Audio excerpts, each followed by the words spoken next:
Video ini hanya untuk mereka yang punya logika. Bagi yang tidak punya logika, skip aja. Pemilihan presiden dan pemilihan legislatif masih berlangsung 2 tahun lagi. Sejauh ini kita lebih terpaku pada soal pilpres. Pemilihan presiden memang lebih seksi untuk dibicarakan. Namun kali ini saya ingin mengajak Anda semua untuk juga mulai menaruh perhatian pada pemilihan legislatif. Siapa yang duduk sebagai anggota parlemen sebenarnya sama pentingnya dengan siapa yang duduk sebagai presiden. Banyak persoalan di negeri ini terjadi karena kita salah memilih anggota parlemen. DPR adalah pihak yang merancang dan menetapkan undang-undang bersama pemerintah. DPR mengawasi jalannya pemerintahan, DPR merancang dan menetapkan anggaran belanja negara. Begitu juga kita harus memberi perhatian pada DPRD yang membentuk peraturan daerah, menetapkan anggaran belanja daerah, dan mengawasi pemerintahan daerah. Itu semua punya implikasi serius bagi kehidupan kita semua. Saya sebut saja sejumlah contoh. Pertama, soal Undang-Undang Provinsi Sumatera Barat. Ini adalah undang-undang yang luar biasa mengherankan. Menurut undang-undang tersebut, Provinsi Sumatera Barat akan menegakkan syariah alias hukum Islam. Memang undang-undang ini tidak secara spesifik menjelaskan bagaimana syariah itu akan diterapkan. Undang-undang itu hanya mengatakan bahwa terkait adat dan budaya, Sumatera Barat melandaskan diri pada falsafah adat basandi syara', syara' basandi kitabullah.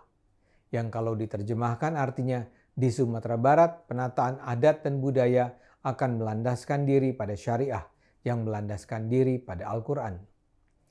Ini sebenarnya bertentangan dengan NKRI. Di Sumatera Barat bisa saja lahir peraturan-peraturan khas Sumatera Barat yang merujuk pada syariah. Saya sudah membahas soal Undang-Undang Provinsi Sumatera Barat ini di video sebelumnya.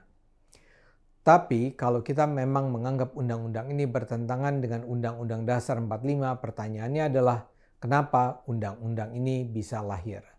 Dan jawabannya sederhana.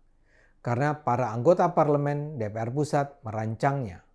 Mungkin yang merancang undang-undang ini hanyalah segelintir anggota DPR, tapi kemudian 560 anggota DPR bersama-sama menyetujuinya. Dalam hal ini yang harus dipertanyakan adalah nasionalisme ke-NKRI-an parlemen kita. Dan ini bisa terjadi karena kita dulu pada 2019 telah memilih anggota parlemen yang salah dari partai politik yang salah. Memang tidak semua anggota DPR kita bermasalah, tapi jumlah mereka yang berkualitas kalah dengan yang tidak nasionalis tadi. Itu baru contoh satu undang-undang. Sebelumnya ada banyak sekali undang-undang bermasalah yang tidak memperjuangkan kepentingan rakyat Indonesia. Belum lagi kita sering mendengar adanya undang-undang yang disusupi oleh kepentingan pihak-pihak tertentu yang bersedia mengucurkan dana besar. Para bohir itu terpaksa atau sukarela menyuap para anggota DPR agar isi undang-undang sejalan dengan kepentingan mereka. Dikatakan terpaksa karena bisa saja yang meminta adalah anggota DPR-nya.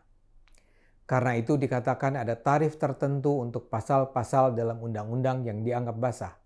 Itu semua menunjukkan betapa tidak berintegritasnya anggota-anggota DPR. Begitu juga dengan pengawasan pemerintah. Saya ingin gunakan contoh DPRD DKI. Misalnya saja soal gelar balapan Formula E. Acara ini jelas bermasalah. Uang yang terhambur mungkin mencapai lebih dari 1 triliun rupiah. Penggunaannya tidak transparan dan akuntabel, dan ada potensi korupsi dan hal lain sebagainya. Tapi ternyata kekacauan ini tidak pernah dipersoalkan DPRD.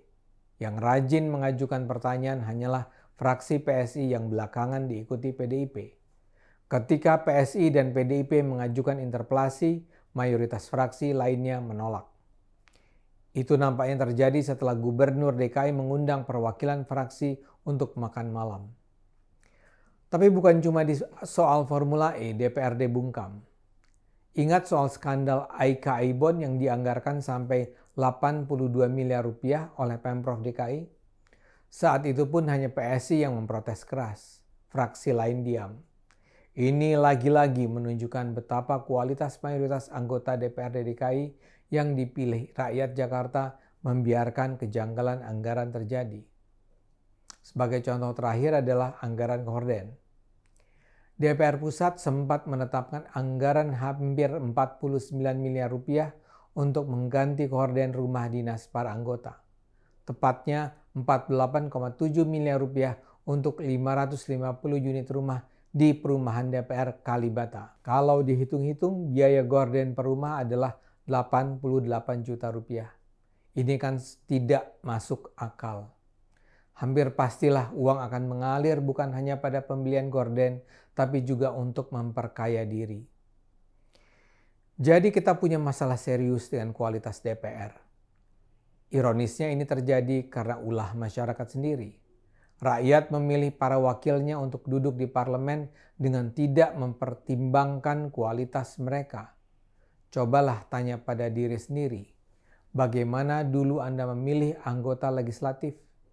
Sebagian mungkin memilih karena alasan agama. Sebagian memilih karena partai yang dulu dipilih oleh orang tua dan keluarga. Sebagian memilih karena si calon adalah selebritis yang dikenal karena kemampuannya membuat lagu, melawak, bernyanyi, atau bermain film. Atau yang paling parah adalah yang memilih karena dibayar. Kalau ini terus terjadi, wajar kalau Indonesia memiliki parlemen yang amburadul.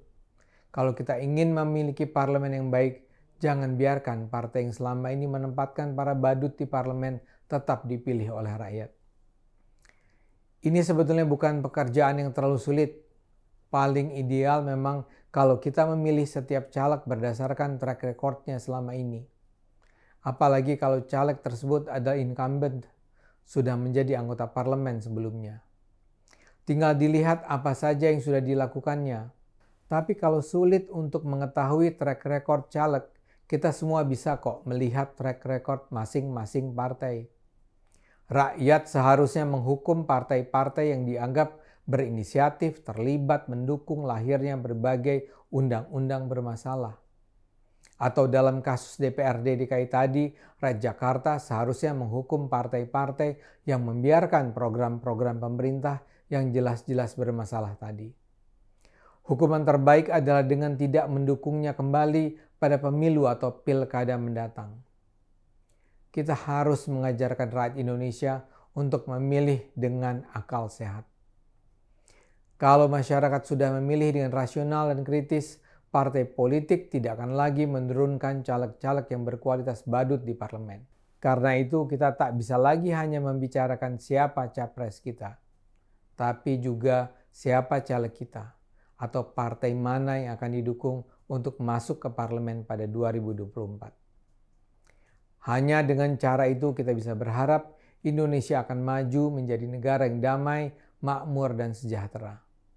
Ayo gunakan akal sehat, karena hanya dengan akal sehat, negara Indonesia akan selamat.